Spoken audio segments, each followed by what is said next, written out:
Hi, I'm Professor Karl-Erik Sveiby here at Hanken, and beside me is Professor Karl-Heinz Leitner from Austrian Institute of Technology. Hello. And we're going to talk about innovation. It's an all-pervasive item, and Karl-Heinz and his colleagues have done a major study on envisioning the future.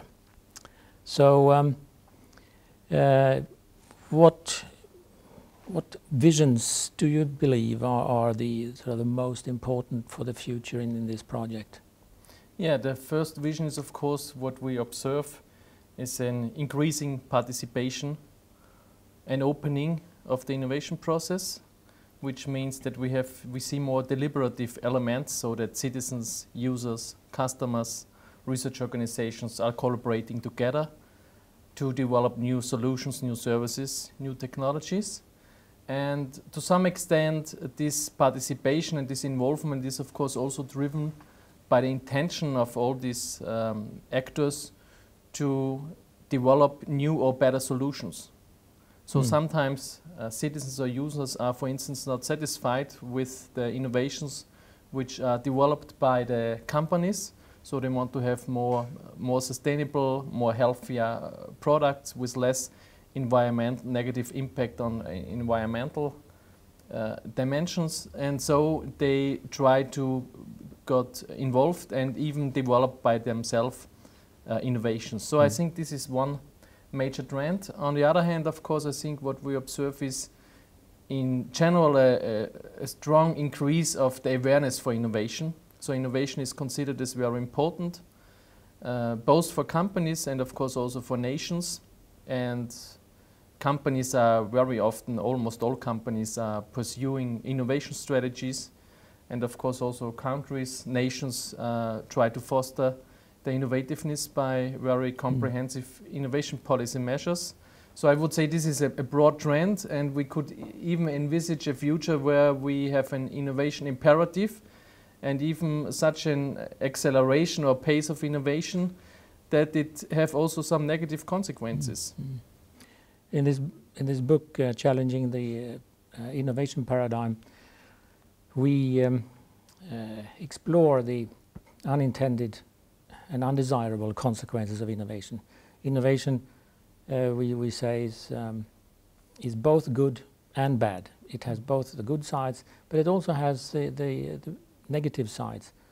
And in how much of that do you actually see in these visions, apart from the fact that there are weak signals that sort of companies are opting out of the race, but in terms of these unintended and undesirable consequences of innovations? Yeah, I still think that there is rather low awareness amongst innovation managers, entrepreneurs, about possible unintended or negative consequences.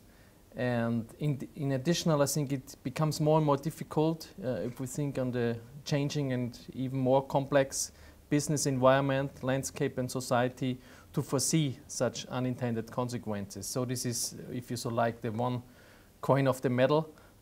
On the other hand, what we observed is that a lot of these new innovation models and forms of innovation are motivated and are pushed forward by individuals who really want to avoid negative consequences. So when they develop new energy saving technologies or products who are more sustainable, so they really try in the beginning on to avoid possible negative consequences on environment, but even probably on mental health, if we think on the workforce today where there's a lot of pressure to innovate. I think with this project, publishing this book entitled as Challenging the Innovation Paradigm, do you think that innovation then becomes less important in the future, or that we are entering a phase where probably the negative effects will outweigh the positive effects? So what is your basic perception of innovation? Well, first of all, I'd say that practically all innovations have, apart from the intended beneficial effects, they also have unintended negative effects. Sometimes they are, we don't have to worry about them, but sometimes they can be really, really dangerous. And I'm thinking in particular about the financial system. Financial innovation has created a financial system which today is unstable and dangerous. And this is the effect of innovation, and it's certainly a situation where I'd say that most of us probably would say that the negative effects outweigh the positive ones, at least for us who are in society outside the financial sector. But I can't say whether the negative effects actually will increase. I think it's enough to say that we should be aware of the fact that innovations have two sides. When we change something with the intention of creating something good, there are always some side effects. Medicines have side effects, and every innovation has side effects. And what we're trying to do with the book is just to sort of highlight that this is a side of innovation that we haven't taken into consideration. And I think also in your visions, the ones that you have interviewed there, they haven't much thought about them, at least not in this way. I'd say that it is an unawareness of the fact that innovations tend to create also these unintended consequences. But in general, I would say you are not against innovation, but you would aiming for an innovation which is shaped more by the different actors who are involved in the process towards a more positive impact also, and considering different possible positive as well as negative. Yes, no, I'm not at all. I'm not at all against innovation. It's interesting when I have raised this topic about the negative consequences of innovation. Some people become quite emotional and start thinking, oh, he is against innovation. Not at all. I regard innovation as one of the most powerful forces of change in society, and certainly there are quite a lot of things we need to change. Innovation has a role to play there. All I'm saying is that when we are introducing change through innovative measures, we must be aware of the fact that we don't quite know the future. We cannot plan the future.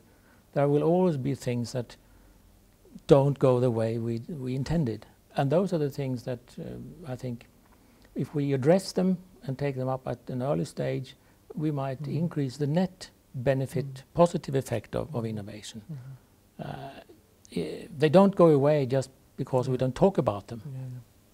Yeah, I think at the same time the challenge then is of course also for creators, inventors, for innovation teams also to guide the developing, but at the same time not to restrict it too much also in an early phase, because at the other hand the ideas, sometimes fancy ideas of innovators to push forward the ideas are also very important. And if you probably think too early on too much restrictions and only on the negative aspects, of course this could also kill creativity and ambition and motivation of the people who are involved in such processes. Do you think that there's a risk? Yes, only if we sort of automatically assume that anything that trying to reduce negative effects is restraining creativity. I would say that there are huge potentials of creative thinking in terms of creating innovations which are truly more positive from the start, and that this invites a lot of creativity and thinking. I don't think it restrains at all. Yeah, on the day of the launch, we had a panel with some distinguished member of Finnish society, and discussing the issue of increasing the well-being in society through innovation. What did you bring with you from that panel in terms of interesting ideas or thoughts? Yeah, there popped up, or I synthesized two lessons from this panel discussion. The first was, of course, that we also should innovate not only for the innovation's sake, but don't forget to raise the question for what we innovate. And of course, I think this debate about this well-being was very interesting and related to this topic, that innovation, of course, should also address social and societal demands, and also, of course, at the end should fulfill or enable also a better life and higher quality of life. So innovate not only for generating profits, which is, of course, in itself also important, but also to generate the quality of life. And I think we had also a good discussion how we can measure this, how difficult it is, that it also depends on the society, of course, that we will probably not have only one measure, but we need specific measures, and probably the Finnish society will define well-being differently compared to a country like China or Italian colleagues. And the second interesting discussion, I think, was this topic that, of course, the complexity of the systems of society, of economy is increasing, and associated, or this also goes hand in hand also with more difficulties to foresee and to anticipate the unintended consequences. So the more dynamic, the more the stronger the speeding up of innovation, the more difficult it gets at the same time for companies, for inventors, for entrepreneurs, for also for users who are innovating together with other colleagues, to foresee or to think about unintended consequences. So if you so like, even some paradoxical situation in this changing landscape. On the day when we published the results of the research group in our book, we also had a ranking made by the audience of some of those visions, and was a bit surprising to me that we actually ranked them in the same way here in Finland as in the rest of Europe. Yeah, I suppose this has to do also with the fact that innovation has become, if you so like, even a must or a mantra in nowadays business press, amongst company managers when they talk. So we found slogans like innovate or die. So you have to innovate, and I think that this feeling and this impression also diffuses, of course, across society. And I think that within Europe, in every country now has an explicit innovation strategy and considers that innovation is very important. And in this respect, I don't think that the Finnish experts or participants of the workshop have very different views about what we should, what is the aim and the intention of innovation, and what we should hopefully achieve in the future. You're one of the authors in the book published recently, edited by us at Hanken, and you, among others, you've found these weak signals that some actually opt out of the race. Yeah. Could you say a few more words about those? Yeah, for instance, we found an example, an American company who announced that they were very proud that they haven't changed their product now for 70 years. Yes. So obviously there's also the tendency that companies try to use other competitive strategies, for instance, branding, brands, advertising or whatsoever, also to achieve competitiveness. So this was one example. Another example you find also in the area of creating sustainable solutions, also some where some agency developed some guidelines how to develop new products. And sometimes one slogan is also first think how can we make or improve products by the most simple way.